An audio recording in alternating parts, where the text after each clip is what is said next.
Hello friends, welcome back to the channel. कैसे हैं आप सभी? आई होप आप सभी ठीक होंगे और आपकी प्रिपरेशन वैसे चल रही होंगी एग्जाम्स की। सो पीटी में 9 चैप्टर हमने स्टार्ट किया था, जिसका अब तक मैंने एक ही लेक्चर अपलोड किया है। और उसमें हमने क्या देखा था कि हम वन डायमेंशनल वेव इक्वेशंस का सॉल्यूशन कैसे निकाल सकते हैं by the separation of method of separation of variables.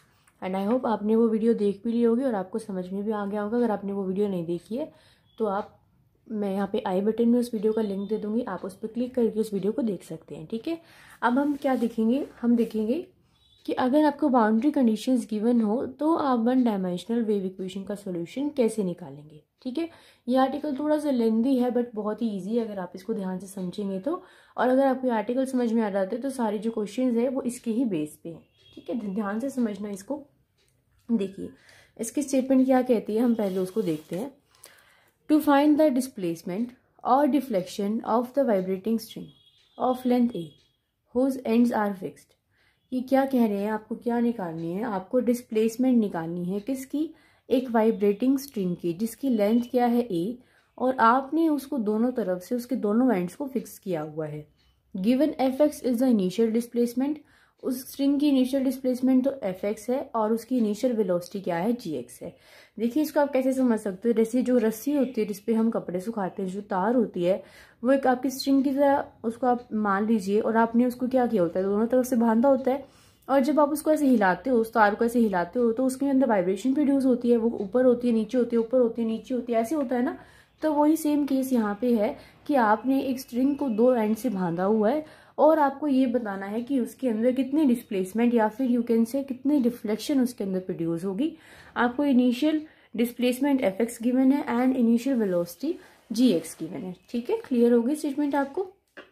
देखिए अब हमने सपोज कर लिया कि ये एक क्या है? स्ट्रिंग है। ये एक स्ट्रिंग है ऐसे, और इसके अंदर डिफ्लेक्शन प्रोड्यूस होगी। ये ऐसे है तो रिफ्लेक्शन प्रोड्यूस होगी, तो ऐसे ऐसे प्रोड्यूस होगी। तो इसलिए आपने इसकी शेप किस तरह से बना ली? इस तरह से बना ली। ये स्ट्रिंग है, स्ट्रिंग की लेंथ क्या है? a।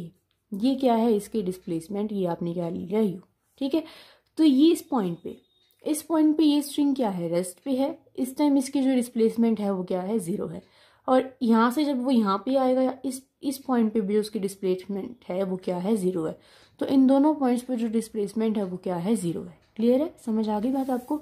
टी यहाँ पे क्या है? टाइम है, जितने टाइम में वो ऐसे वाइब्रेट कर रहा है। ठीक है, देखिए consider a tightly stretch elastic string और simply string of a length A. String है, लेंथ ए है जिसकी, अलोंग एक्स एक्सिस, किसके एक्सिस के अलोंग है? ये एक्स एक्सिस के अलोंग है, with its end fixed at O and A. इसके जो एंड्स है वो कहाँ कहाँ फिक्स हैं? ओ पे और ए पे। Let us consider the motion of a vibrating string, the displacement और डिफ्लेक्शन यू। जो डिस्प्लेसमेंट है वो क्या है? यू है। और वो किसकी वजह से प्रोड्यूस होगी? एक्स, जितना इसने डिस्टेंस मूव किया है एक्स, और कितना इसे टाइम लिया है। तो यू किसका फंक्शन हो गया? एक्स एंड टी का। ठीक है, at any point x, x यहाँ पे कोई भी पॉइंट हो सकता है, यहाँ पे यहाँ पे यहाँ पे यहाँ पे कहीं भी हो सकता है। और टाइम क्या है? Time T is govern by one dimensional wave equation, कि कितना इसने टाइम लिया। ठीक है, समझ आ गई? अब आपको पता ही है कि जो वन डायमेंशनल वेव इक्वेशन की जो वेव की इक्वेशन होती है वो क्या होती है? Curly square u upon curly x square is equals to 1/c square curly square u upon curly t square. ये हम लास्ट आर्टिकल में पढ़ चुके हैं कि ये हमारी वन डायमेंशनल वेव इक्वेशन है। अब देखिए यहाँ पे x के लिमिट्स कहाँ से कहाँ तक हो सकती है। यहाँ पे x क्या हो सकता है? यहाँ पे x क्या है? 0 है। और इसकी जो लेंथ है वो क्या है? a है। तो x की मैक्सिमम वैल्यू क्या हो सकती है? या तो 0 हो सकती है या फिर क्या हो सकती है? a हो सकती है।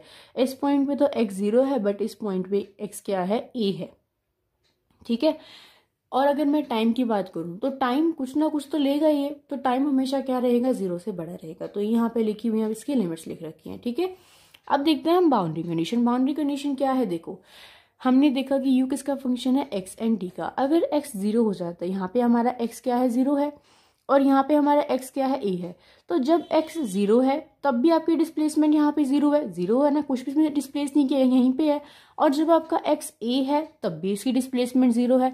तो मैं लिख सकती हूँ ना कि जब u 0t है और जब u at है तो दोनों ही केस में जो हमारी डिस्प्लेसमेंट है वो क्या है? 0 है। और t दोनों ही केस में क्या रहेगा? 0 से बड़ा रहेगा। क्लियर है? ये हमारी सेकेंड इक्वेशन है। अब हम बात करते हैं इनिशियल कंडीशन। इनिशियल कंडीशन का मतलब क्या है कि अब आप इसको चेंज कर, अब आपने किया u के अंदर x ऑफ t था ना, अब आपने t को 0 पुट किया, तो t को 0 पुट करने से जो क्या होगा, ये फंक्शन बन जाएगा सिर्फ x का, क्योंकि इसमें t तो खत्म ही हो गया, t तो 0 ही हो गया। और लिमिट्स x की कहाँ से कहाँ तक वेरी कर सकती है, 0 से a तक वेरी कर सकती है। तो ये क्या है, इनिशियल डिस्प्लेसमेंट। ये क्या है, इनिशियल डिस्प्लेसमेंट। fx हमने इसको क्यों लिखा, देखो क्योंकि क्वेश्चन में हमें गिवन था कि जो इनिशियल डिस्प्लेसमेंट है वो क्या है, fx है। तो fx क्या हो जाएगा, u x ऑफ 0।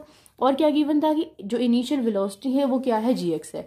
तो gx कैसे निकालेंगे, वेलोसिटी क्या होगी, change in time, change in मतलब डिस्टेंस अपॉन टाइम कह सकते हो आप। तो कर ली यू अपॉन कर ली T is equals to G X when time is equals to 0। तो ये क्या है, आपकी इनिशियल वेलोसिटी। क्लियर है, समझ में आ गई आपको सारे पॉइंट्स, ठीक है। अब देखो, अब हम क्या करते थे, हमने लास्ट आर्टिकल में भी क्या किया था कि हम मानते हैं खुद से कि जो ये फर्स्ट इक्वेशन है इसका जो सोल्यूशन होगा वो किसके अंदर होगा, एक्स में होगा और टी में होगा। So we can write u small, ये जो हमारी डिस्प्लेसमेंट है इसका जो फंक्शन जो सोल्यूशन आएगा वो क्या होगा, एक्स में होगा और टी में होगा। एक्स की भी टर्म्स होगी और टी की भी टर्म्स होगी। एक्स पे ही एक्स जो होगा वो एक्स का ही फंक्शन होगा, जो टी होगा वो टी का ही फंक्शन होगा। क्लियर है। फिर हम क्या करते हैं, हम इसका डबल डेरिवेटिव करते हैं। हम यहाँ से करली square u upon curly x square की वैल्यू निकालते हैं। तो यहाँ से जब करली square u upon curly x square की वैल्यू निकालोगे तो टी तो एज इट इज रहेगा, एक बार डेरिवेटिव करोगे तो एक्स डैश बन जाएगा, फिर जब दोबारा डेरिवेटिव करोगे तो एक्स डबल डैश बन जाएगा। तो curly square u upon curly x square की वैल्यू क्या आ जाती है हमारी, टी एक्स डबल डैश आ जाती है। यही सेम प्रोसीजर हमने क्या किया था, लास्ट आर्टिकल में भी किया था। फर्क यहाँ पे सिर्फ इस बाउंड्री कंडीशन का था। ये बाउंड्री कंडीशन वाला कंसेप्ट समझने का था, बाकी जो हम बाकी कर रहे हैं प्रोसीजर वो as it is first article पे बेस्ड है। ठीक है, इसका हमने डेरिवेटिव कर दिया विद रिस्पेक्ट टू एक्स, और इसका डेरिवेटिव हम क्या करते हैं विद रिस्पेक्ट टू टी करते हैं। हमें ये वैल्यू और ये वैल्यू निकालनी होती है। तो हम क्या करेंगे, करली स्क्वायर यू अपॉन करली टी स्क्वायर करेंगे। यहाँ पे याद रखना कि स्मॉल एक्स और स्मॉल टी के रिस्पेक्ट में आपको डेरिवेटिव करना है। यहाँ पे small x and small T है ना, तो यहाँ पे कैपिटल एक्स और कैपिटल टी मत लिख देना। ठीक है, जब आप इसका टी के रिस्पेक्ट में डेरिवेटिव करोगे तो क्या होगा, एक्स एज इट इज रहेगा, टी का डिफरेंशिएशन हो जाएगा, दोबारा से टी का double differentiation, that is T double dash. तो इसकी वैल्यू तो ये आ गई और इसकी वैल्यू ये आ गई। अब इन दोनों की वैल्यूज को फर्स्ट इक्वेशन में पुट कर दो। तो curly square u upon curly x square की जगह तो पुट करोगे t x double dash is equals to 1 upon c square, इसकी जगह क्या पुट करोगे, t double dash x. Clear है। अब x वाली टर्म्स एक साथ रख लो, t वाली टर्म्स एक साथ रख लो। तो x डबल डैश, इस x को मैं नीचे ले जा सकती हूँ, x double dash by x is equals to 1 upon c square as it is है। इस t को यहाँ पे लिया तो क्या बन जाएगा, t double dash bye t। तो ये क्या आ गया, आपकी इक्वेशन आ गई। ठीक है, अब हम क्या ऐड करते थे कि ये भी किसी एक कांस्टेंट की इक्वल है। देखो ये x का वेरिएबल है, इसके अंदर सारी x की टर्म है, इसके अंदर सारी t की टर्म है। तो ऐसा कब पॉसिबल है, जब ये दोनों ही टर्म किसी एक कांस्टेंट के इक्वल हो। तो हम क्या मान लेते हैं कि ये भी किसी एक कांस्टेंट k के इक्वल है और ये भी किसी एक कांस्टेंट k के इक्वल है। आपकी मर्जी है, आप कुछ भी a b c d e f जो भी आप मानना चाहो मान सकते हो। ठीक है, मैंने मान लिया कि ये किसी k के इक्वल है, ये k के इक्वल है। अब देखो ये क्या किया हुआ है इन्होंने, देखिए x double dash by x is equal ऐसे है ना, तो इसको मैं ऐसे लिख सकती हूँ, इस x को वहां पहुंचा दो। x डबल डैश होता क्या है, D square x upon d x square होता है। अब इसको माइनस में यहाँ लिया, माइनस के एक्स इज इक्वल टू 0 के एक्स। तो इसको मैं ऐसे लिख सकती हूँ, इन द सेम वे इसको लिखा हुआ है। टी डबल डैश क्या होता है, D T square upon D square होता है। इसको वहां ले जाओ और फिर इसको माइनस में ले आओ। समझ आ गई आपको बात। ऐसा हमने क्यों लिखा, ताकि हम इसके सॉल्यूशन निकाल सकते। हम इसके सॉल्यूशन तभी निकाल पाएंगे ना, इसको एम की और डी की फॉर्म में, तभी इसको सॉल्व कर पाएंगे। इसलिए हमने इसको इसमें चेंज कर दिया। अब केस क्या राइज होते हैं कि या तो ये केस 0 से बड़ा हो सकता है, 0 से छोटा भी हो सकता है और 0 के इक्वल भी हो सकता है। तो 3 केस यहाँ पे राइज होते हैं। तो पहला केस हम लेके चलते हैं कि क्या है, 0 से बड़ा है। ठीक है, के 0 से बड़ा है तो हम क्या लेके चलते हैं कि के क्या है, पी स्क्वायर है। हम पी स्क्वायर इसलिए लेके चलते हैं कि कोई भी नेगेटिव भी नंबर होगा तो उसका स्क्वायर भी क्या हो जाएगा, पॉजिटिव हो जाएगा। कंडीशन क्या है कि पी बस 0 नहीं होना चाहिए। ठीक है, तो हमने क्या लिया कि के किसके इक्वल है, पी स्क्वायर के इक्वल है। तो अगर के पी स्क्वायर के इक्वल है तो देखो यहाँ पे के को मैं क्या पुट कर दूंगी, पी स्क्वायर। तो क्या बन जाएगी equation, d square x upon d x square minus p square x is equal to 0। In the same way यहाँ पे के को मैं क्या पुट कर सकती हूँ, पी स्क्वायर कर दिया हमने पुट। अब ये हमारे सेकेंड ऑर्डर की डिफरेंशियल इक्वेशन बन गई। इसका सोल्यूशन हमें पता है कैसे निकल सकता है। इसका सोल्यूशन क्या निकलेगा, x is equals to constant c1 exponential, यहाँ पे इसके जो रूट्स होंगे वो प्लस माइनस p निकलेंगे। तो इसीलिए एक बार तो p और एक बार माइनस p। यहाँ पे डिफरेंशिएशन x के रिस्पेक्ट में हो रहा है इसलिए हम x लेंगे, यहाँ पे t के रिस्पेक्ट में हो रहा है इसलिए हम t लेंगे। तो यहाँ से क्या आ जाएगा, d square x upon d x square is equals to p square x. जब आप इसका इंटीग्रेशन करके इसको सॉल्व करोगे तो क्या आएगा, capital X is equals to c1 E raise to the power P x plus दूसरा constant C2 E raise to the power minus P X. यहाँ पे करोगे तो ये D square T upon D T square है, ठीक है। यहाँ से जब आप इसका सॉल्यूशन निकालोगे तो क्या बनेगा, इसके जो रूट्स आएंगे वो क्या आएंगे, प्लस माइनस पी स्क्वायर सी स्क्वायर, ठीक है, ये आएंगे। तो देखो जब इसका सॉल्यूशन निकालोगे ना आप, इसको m में कन्वर्ट करोगे तो इसके रूट्स बनेंगे कांस्टेंट, यहाँ C1 C2 ऑलरेडी ले लिया तो C3 C4 यहाँ पे लेना पड़ेगा। एक बार तो आएगा प्लस का PT, एक बार तो आएगा प्लस का PCT और एक बार आएगा माइनस का PCT, ठीक है। तो यहाँ पे लिख दिया हमने। यहाँ पे डेरिवेटिव t के रिस्पेक्ट में कर रहे हैं इसलिए यहाँ पे हमें t लिखना पड़ेगा। यहाँ पे x के रिस्पेक्ट में कर रहे हैं तो x लिखा था, यहाँ t के रिस्पेक्ट में कर रहे हैं तो t लिखा है। ये हम फर्स्ट आर्टिकल में भी देख चुके हैं, ठीक है, समझ में आ गई इतनी बात। अब देखो ये हमने क्या निकाले, ये हमने x और t के सॉल्यूशन निकाले। तो u ऑफ एक्स टी हमने क्या लेट किया हुआ था, कैपिटल x और कैपिटल t का सॉल्यूशन। तो u ऑफ एक्स टी क्या बन जाएगा, ये x की वैल्यू यही तो है और t की वैल्यू ये है। तो इसको मैं क्या लिख सकती हूँ कि u ऑफ एक्स टी किसका सॉल्यूशन बन गया, इसका सॉल्यूशन बन गया। समझ में आ गई आपको इतनी बात। अब देखो यहाँ पे C1 भी कांस्टेंट है, C2 भी कांस्टेंट है, C3 भी कांस्टेंट और C4 भी कांस्टेंट है, ठीक है। अब यहाँ पे हम क्या करेंगे, बाउंड्री कंडीशंस को अप्लाई करेंगे। तो हमारी बाउंड्री कंडीशंस क्या थी, देखिए बाउंड्री कंडीशन ये थी। एक बार तो हमारी बाउंड्री कंडीशन में हम क्या है, u ऑफ 0t और एक बार क्या है u ऑफ x0, ये है। तो देखो इस कंडीशन की अगर मैं बात करूं तो x को क्या पुट करना है 0, x को क्या पुट करना है 0। अगर मैं इस कंडीशन की बात करूं तो x यहाँ पे 0 ही तो है हमारा, x 0 है और t है। तो अब इस इक्वेशन में x को 0 पुट करो। देखो x को 0 पुट करेंगे, t as it is, u हम ये निकाल रहे हैं। तो x को जब आप यहाँ पे 0 पुट करोगे, यहाँ पे 0 पुट करोगे तो क्या बनेगा, देखिए e raise to the power 0, किसी की पावर 0 क्या होती है 1, तो ये क्या बन जाएगा C1 बन जाएगा, क्योंकि e raise to the power 0, e raise to the power 0 is 1, C1 into 1 C1, ठीक है। यहाँ पे भी e raise to the power 0 1 C1 C2 into 1 C2, और इसमें तो x है ही नहीं तो ये टर्म तो एज इट इज रहेगी। अब दो नंबर्स की मल्टीप्लीकेशन प्रोडक्ट 0 है तो इसका मतलब या तो ये 0 या ये 0। हमने लिया कि अगर ये 0 होगा तो क्या होगा, देखो ये तो 0 नहीं हो सकता। क्यों नहीं हो सकता ये 0, क्योंकि ये एक एक्सपोनेंशियल फंक्शन है और एक्सपोनेंशियल फंक्शन 0 नहीं हो सकता। क्यों नहीं हो सकता, देखो अगर मैं e raise to the power 1 करूँ तो क्या आंसर आता है e raise to the power 0 करूँ तो भी आंसर क्या आता है 1। इसका मतलब इसका आंसर कभी भी 0 नहीं आता ना, तो ये 0 नहीं हो सकता। अगर मैं इसको 0 लेके देखूँ तो C1 plus C2 is equal to 0। इसका मतलब क्या है कि C2 किसके इक्वल है, माइनस C1 के इक्वल, और you can see C1 is equal to minus C2, कुछ भी ले लो आप। इन्होंने क्या ले लिया कि इसका मतलब क्या है, C2 किसके इक्वल है, माइनस C1 के इक्वल। तो अब देखो अगर C2 माइनस C1 की इक्वल है तो एक तो कंडीशन हमारे पास यहाँ से ये आ गई। दूसरी कंडीशन अप्लाई करके देखो बाउंड्री कंडीशन की, जब क्या है आपके पास दूसरी कंडीशन में, जब x की वैल्यू क्या है a है, ये था ना u ऑफ at, तो x की वैल्यू को a पुट करो, यहाँ पे x की वैल्यू को a पुट करो। तो देखो जब आप x की वैल्यू को a पुट करोगे तो क्या बनेगा, C1 e raise to the power ap plus C2 e raise to the power minus ap, C3 यहाँ पे आपका x है ही नहीं तो ये टर्म तो एज इट इज रहेगी, ठीक है। अब फिर से दो नंबर्स की प्रोडक्ट 0, या तो ये 0 या ये 0। अब वही बात है, ये तो 0 हो ही नहीं सकता, अभी हम डिस्कस करके चुके हैं, तो इसको होना पड़ेगा 0। अब देखो अगर ये 0 हो गया तो क्या होगा, C1 e raise to the power ap plus C2 e raise to the power minus ap is equal to 0। ये ऐसे है, यहाँ से ये दोनों ही कांस्टेंट है। देखो C2 किसके इक्वल है, माइनस C1 की इक्वल है, तो मैं ऐसे लिख सकती हूँ C1 e raise to the power ap, C2 की जगह क्या लिख दूँ, minus C1 e raise to the power minus ap, ऐसे लिख दिया मैंने, ठीक है। तो यहाँ से C1 कॉमन आ जाएगा, कॉमन आने के बाद अंदर क्या बचेगा, e raise to the power ap minus e raise to the power minus ap। अब फिर से वही बात आ गई कि ये 0 होगा या ये 0 होगा। देखो अगर मैं C1 को 0 कर दूंगी, अगर C1 को 0 किया तो C2 भी 0 हो जाएगा, और C1 C2 दोनों ही 0 हो गए। मान लो C1 यहाँ से C1 क्या आ रहा है, अगर मैं C1 को 0 करूंगी, अगर C1 0 तो C2 भी 0, C1 और C2 दोनों ही 0, तो 0 प्लस 0 0 और 0 इंटू समथिंग 0, तो U हमारा सोल्यूशन है वो 0 बन जाएगा।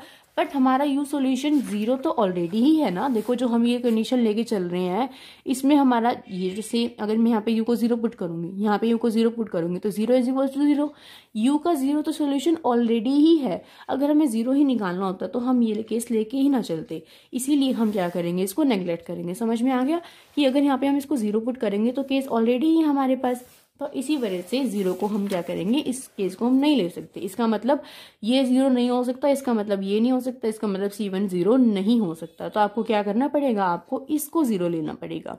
इसको जीरो लेने का क्या मतलब है कि e⁻AP माइनस का उधर जगह क्या बन जाएगा, प्लस का बन जाएगा। e⁻AP is equals to e⁻−AP। दोनों के बेस सेम है और इक्वल है तो पावर भी इक्वल हो जाएगी, यानी कि AP is equals to -AP, और you can say AP plus AP is equals to 0, और यू कैन से 2AP इज इक्वल्स टू 0। समझ में आ गई। इसका मतलब क्या है कि P क्या है, 0। बट P तो 0 हो ही नहीं सकता। देखो P 0 क्यों नहीं हो सकता, A तो हमारा 0 हो ही नहीं सकता। देखो 2AP इज इक्वल टू 0 का मतलब क्या है, 2 तो कांस्टेंट है। बात आती है A और P की। A क्या ले रखी है, स्ट्रिंग की लेंथ, वो 0 नहीं हो सकती। P क्या ले रखा था, P अभी हमने क्या लिया था, K is equal to P², और हमने एज्यूम करा था कि P तो 0 हो ही नहीं सकता। तो इसका मतलब क्या है कि P तो 0 नहीं हो सकता। इसका मतलब K जब 0 से बड़ा है तो हमें कोई सोल्यूशन नहीं मिला ना। Thus, we do not get the appropriate solution of one satisfying the given boundary equation taking K is equals to P²। जब हमने K को P² लिया तो हमें कोई सॉल्यूशन नहीं मिला। ठीक है, समझ में आ गया ये केस आपको। अब हम K को क्या लेके चलते हैं, 0 लेके चलते हैं। ठीक है, तो देखिए हमारे पास क्या थी, ये टर्म थी। K को 0 लेंगे तो ये 0 बन जाएगा, T को 0 लेंगे यहाँ पे ये 0 बन जाएगा, तो ये इज इक्वल्स टू 0। देखो जब आप K को 0 लोगे, K को 0 लोगे, 0 0, तो इसका मतलब d²x/dx² is equals to 0, d²t/dt² is equals to 0। तो यहाँ पे मैंने सीधा इसको ऐसे लिख दिया। ठीक है, जब आप इसका सोल्यूशन निकालोगे तो क्या बनेगा, integration simple, x is equals to, हमने 4 तक कांस्टेंट ऑलरेडी ले लिए थे, तो यहाँ पे क्या बन जाएगा, जब आप इसका एक बार इंटीग्रेशन करोगे तो x is equals to C5 बनेगा। जब दोबारा से इंटीग्रेशन करोगे तो x is equals to C5x plus C6 बनेगा। इसी तरह से सेम इसका बनेगा। तो x और t की वैल्यू हमारे पास ये आ गई। u हमने जो सोल्यूशन लेट किया था स्मॉल xt, वो क्या था, किसके इक्वल था, कैपिटल X और कैपिटल T के इक्वल था। तो ये दोनों वैल्यू यहाँ पुट कर देते हैं हम, ये दोनों वैल्यू अपनी यहाँ पुट कर दी। ठीक है, अब हम बाउंड्री कंडीशन अप्लाई करेंगे। एक बार x को 0 पुट करेंगे और एक बार x को a पुट करेंगे। तो देखो जब आप x को 0 पुट करोगे तो C5 इंटू 0 0, 0 प्लस C6 और साथ में ये टर्म। जब आप x को a पुट करोगे तो देखो x को a पुट करोगे तो C5a, यहाँ पे तो वो है ही नहीं x, और यहाँ पे ये सेम टर्म आ जाएगी। अब देखिए इन दोनों की प्रोडक्ट 0, या ये 0 या ये 0, तो हम क्या, यहाँ से हमने C7 इसको हमने 0 नहीं लिया। क्यों नहीं लिया, देखो यहाँ पे हम इसको 0 नहीं ले सकते। अगर हम इसको 0 ले लेंगे, अगर आप इसको 0 ले लोगे तो इसका मतलब ये 0 और ये 0 हो जाएगा, तो इन दोनों की मल्टीप्लिकेशन भी 0, तो फिर से हमारा सोल्यूशन 0 बन जाएगा। 0 तो हमें पता है कि ऑलरेडी है, तो हम इसको 0 नहीं ले सकते। तो 6 को क्या होना पड़ेगा, 0 होना पड़ेगा। ठीक है, तो जब आपने x को a पुट किया तो यहाँ पे तो a पुट कर दिया, और 6 हमारा ऑलरेडी 0 हो चुका है। तो ये इस वाली टर्म में x था ही नहीं, तो ये वाली टर्म एज इट इज आ गई। अब फिर से ये 0 या ये 0, अब ये 0 तो हो नहीं सकता, क्योंकि अगर ये 0 हो गया तो इन दोनों की प्रोडक्ट 0, तो सॉल्यूशन 0 हो जाएगा। तो किसको 0 होना पड़ेगा, C5a को 0 होना पड़ेगा। अब a तो 0 हो नहीं सकता, क्योंकि ये तो हमारी स्ट्रिंग की लेंथ है, तो किसको 0 होना पड़ेगा, C5 को 0 होना पड़ेगा। क्लियर है, समझ में आ गई अब आपको। अब देखो C5 भी 0, यहाँ पे C5 0 हो रहा है, यहाँ से C6 0 हो रहा है, तो इसका मतलब 0 प्लस 0 0, 0 इंटू समथिंग 0, तो इसका मतलब फिर से हमारा कोई वही सोल्यूशन आ जा रहा है। इसका मतलब यहाँ से भी हमें कोई भी सॉल्यूशन नहीं मिला, ये तो 0 ही आ रहा है, तो हमारा ट्रिवियल सॉल्यूशन है जो हमने लेट किया हुआ है, तो इससे भी हमें k इज इक्वल टू 0 से भी कोई सॉल्यूशन नहीं मिला। अब हमारा लास्ट केस क्या रह गया कि k जब आपका 0 से लेस है, तो अब फाइनली हमें इसका सॉल्यूशन मिल जाना चाहिए। देखते हैं अब हम मिलेगा या नहीं मिलेगा।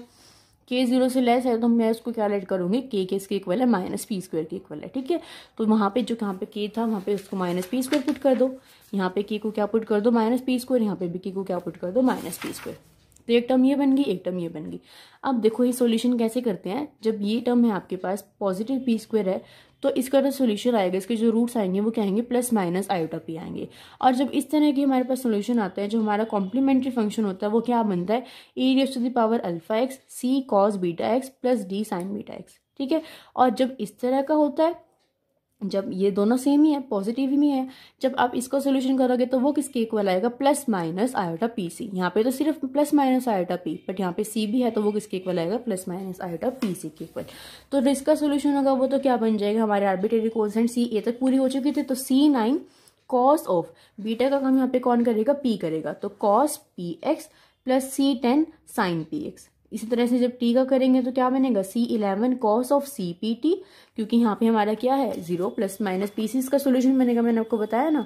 तो ये क्या बन जाएगा CPT प्लस CPT। ठीक है, समझ में आ गया। अब देखिए, देखो u ऑफ एक्स टी हमने क्या लेट किया हुआ था, कैपिटल एक्स और कैपिटल टी। तो इसकी वैल्यू पुट कर दी, इसकी वैल्यू पुट कर दी। एक्स को एक बार 0 पुट करेंगे, एक्स को एक बार ए पुट करेंगे। एक्स को 0 पुट करो, देखो एक्स को यहाँ पे जब 0 पुट करोगे तो क्या बनेगा कॉस ऑफ 0। कॉस ऑफ 0 कितना होता है 1, तो C9 की मल्टीप्लाई 1 से करोगे क्या आएगा C9। क्लियर है। अब देखो यहाँ पे एक्स को क्या पुट करोगे 0, साइन 0 कितना होता है 0, तो ये टर्म खत्म हो जाएगी, तो सिर्फ यहाँ से C9 आएगा। इसके अंदर कोई एक्स की टर्म है ही नहीं, तो ये एज इट इज रहेगा।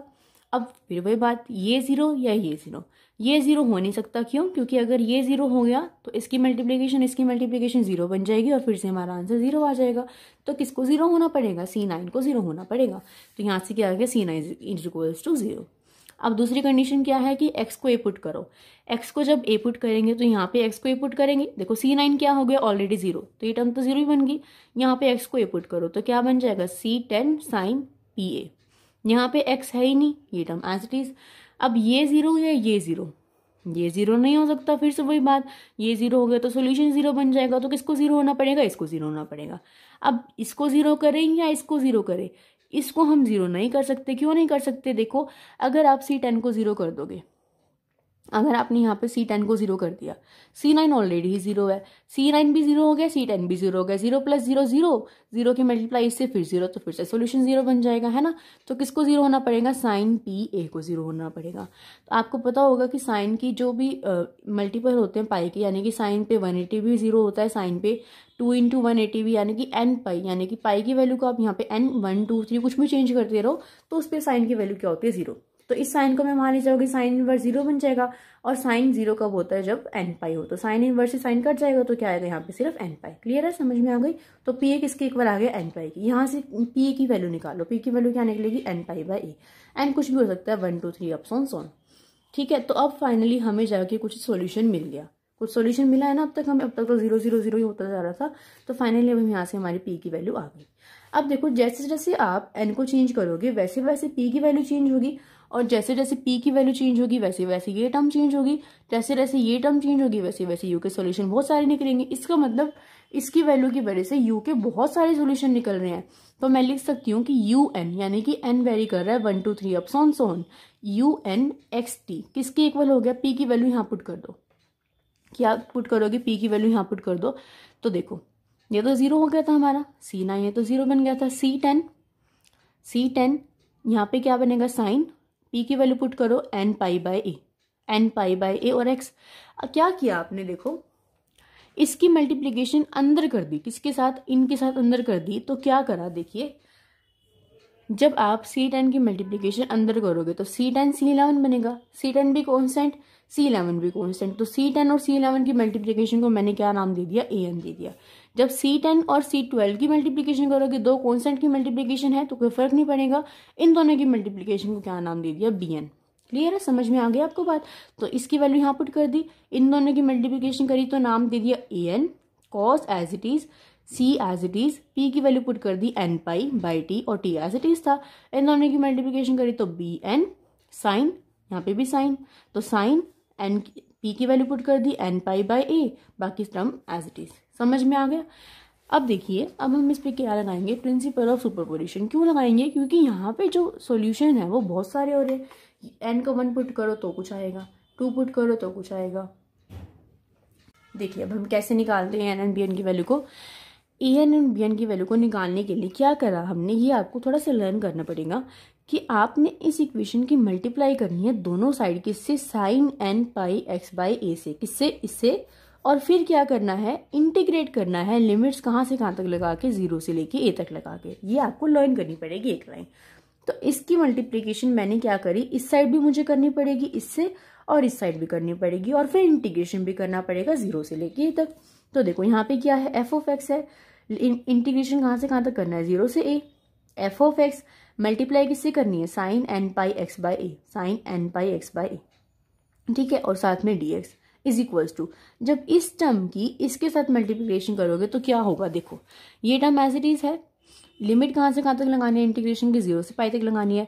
Sign N pi X by A और मल्टीप्लाई भी sine N pi X by A, तो क्या बन जाएगा sine square N pi X by A, ये बन जाएगा। आपको पता होगा फॉर्मूला कोस 2 थीटा का फॉर्मूला होता है 1 minus 2 sine square theta by 1 minus 2 sine square theta, इतना ही होता है। तो यहाँ से साइन स्क्वायर थीटा की वैल्यू क्या आ जाएगी 1 माइनस कोस 2 थीटा बाई 2।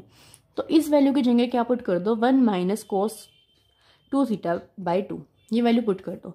तो इसका तो ये जब आप इसको इंटीग्रेशन करोगे तो इसकी तो वैल्यू ए एन ही आएगी, इसकी तो वैल्यू ए एन आएगी। अब बात करनी है हमें इसकी, तो ये क्या है 1/2, 1/2 की मल्टीप्लाई करो डी एक्स से क्या बन जाएगा 1/2 डी एक्स।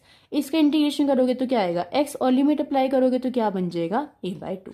ठीक है, समझ में आ गई, ये तो सॉल्व कर दिया। अब देखो यहाँ पे कोस है, कोस की टर्म का इंटीग्रेशन करोगे तो क्या आएगा साइन आएगा, और यहाँ पे साइन ये साइन बन जाएगी ना टर्म, और यहाँ पे हमें वैल्यू क्या पुट करनी है साइन ए, यानी कि साइन एक्स है, लिमिट पुट करोगे तो क्या बनेगा ए ही तो बनेगा साइन ऑफ ए, और क्या बनेगा 0 बनेगा साइन ऑफ 0। तो साइन ऑफ 0 कितना होता है 0। तो कहने का मतलब ये है कि जब आप इस इंटीग्रेशन को पार्ट को सोल्व करके देख लेना चाहिए, ये पूरा का पूरा 0 बन जाएगा और आंसर सिर्फ क्या आएगा a/2, और ए एन हमारा यहाँ से आ ही रहा था। तो जब आप इस राइट हैंड साइड को सोल्व करोगे तो आंसर क्या आएगा a/2 into A N. Clear है, यहाँ से ए एन की वैल्यू को निकाल लो, ये a/2 वहां जाके क्या बन जाएगा 2/a। ठीक है, देखिए ये a/2 वहां जाके क्या बन गया 2/a। तो ये वैल्यू किसकी आ गई ए एन की आ गई। ये आपको लर्न भी करनी है, आपको लर्न भी रखना। देखो यहाँ पे दे रखिए कमिट टू मेमोरी में कि ए एन की वैल्यू ही होती है, इसको लर्न रखना। ठीक है, समझ में आ गया। अब हमारा काम क्या रह गया बी एन की वैल्यू को निकालना। तो अब हम क्या करते हैं, जो हमारी 9th इक्वेशन थी ना, ये 9th इक्वेशन, इसको डिफरेंशिएट करते हैं with respect to t. Curly u by curly t हमने निकाल दिया। तो देखो कैसे करा, देखिए ये एज इट इज है, इसमें तो टी है ही नहीं, इसका तो डिफरेंशिएशन कर ही नहीं सकते। ये टर्म है कॉस का differentiation minus of sine this, और टी वाली टर्म का N pi C by A. इसका करोगे साइन का cos of N pi C T by A, और टी वाली टर्म का एन पाई सी बाई ए, यही आएगा। तो वही सारा लिखा हुआ है यहाँ पे A N sine of this, sine वाली टर्म का ये, B N cos of this, cos T वाली टर्म का ये। ठीक है, अब हमारी कंडीशन क्या थी, इनिशियल कंडीशन की टी को क्या पुट करना है 0, तो यहाँ पे टी को क्या पुट कर दो 0, और ये करली यू बाय करली टी था क्या initial velocity. Initial velocity question में कितनी गिवन थी gx, इसको gx के इक्वल रख सकती हूँ मैं। यहाँ पे जब आप टी को 0 पुट करोगे तो टी यहाँ पे है, यहाँ पे 0 पुट करो, साइन 0 0, ये टर्म तो खत्म, cos 0 1, ये 1 आएगा। इसकी मल्टीप्लाई इससे करोगे तो क्या बनेगा b n n pi C by a into 1, यानी कि b n n pi C by a. Clear है, डॉट यहाँ पे क्या है, ये तो आपकी खत्म ही होगी और ये वाली टर्म ऐसी टिल्स आएगी। समझ में आ गया। तो हमारे पास जब टी को वैल्यू पुट करेंगे 0 तो सारी इक्वेशन क्या आएगी ये। अब बी एन की वैल्यू को निकालने के लिए भी आपको ये लाइन लिखनी पड़ेगी, दोनों साइड मल्टीप्लाई करो, इससे इंटीग्रेशन करो एक्स की लिमिट 0 से लेके ए तक। तो इस इधर साइड मल्टीप्लाई करोगे, इधर साइड मल्टीप्लाई करोगे तो क्या बनेगा, जैसे उस क्वेश्चन में कर रहा था ना हमने, जब आप इसकी मल्टीप्लाई इससे करोगे तो स्क्वायर बन जाएगा, साइन स्क्वायर को 1 माइनस कॉस थीटा बाई 2 करोगे, वैसे वैसे करोगे तो सेम आपका रिजल्ट आएगा। जीएक्स के साथ तो एज इट इज आ जाएगा, जीएक्स के साथ मल्टीप्लाई करोगे तो इंटीग्रेशन 0 से लेके A GX sine of N pi by X. ठीक है, जब आपने इसको सॉल्व किया था तो आपके पास सिर्फ क्या बचा था, यहाँ से सिर्फ क्या बचा था a/2 और an बचा था। तो जब यहाँ से करोगे ना तो यही बचेगा, यहाँ पे हम आपके पास जो कांस्टेंट है वही है ना सारा, उसमें तो नहीं था, तो ये सारा बचेगा और क्या बचेगा bn और क्या बचेगा 2/a। बिल्कुल जैसे bn की वैल्यू आई थी वैसे आपकी वैल्यू आएगी। आप चाहे तो इसको सॉल्व कर लेना। तो bn की वैल्यू निकालनी है हमें, तो हम a से को कट कर सकते हैं, इसको यहाँ भेज दो तो 2/n pi c limit this. तो an और bn की वैल्यू फाइनली हमारे पास क्या आ गई ये। तो ये था आपका पूरा का पूरा आर्टिकल। अब देखो यहाँ पे लिख रखा है कमिट टू मेमोरी में, आपको ए एन की वैल्यू पता होनी चाहिए। और एक बात और याद रखना, अब जब भी आप क्वेश्चंस करोगे ना उसमें आपको बाउंड्री कंडीशंस गिवन होगी।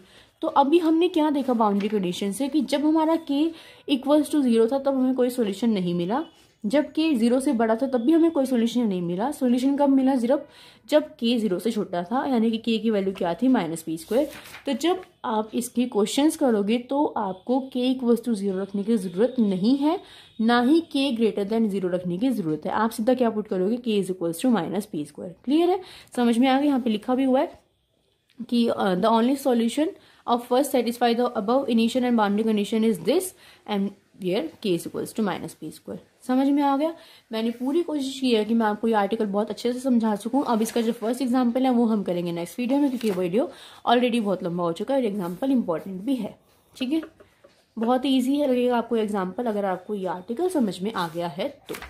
Okay, so see you guys in the next video, till then bye bye, take care, keep watching, keep studying. कोई भी डाउट हो तो पूछ लेना कमेंट करके, ठीक है, बाय बाय।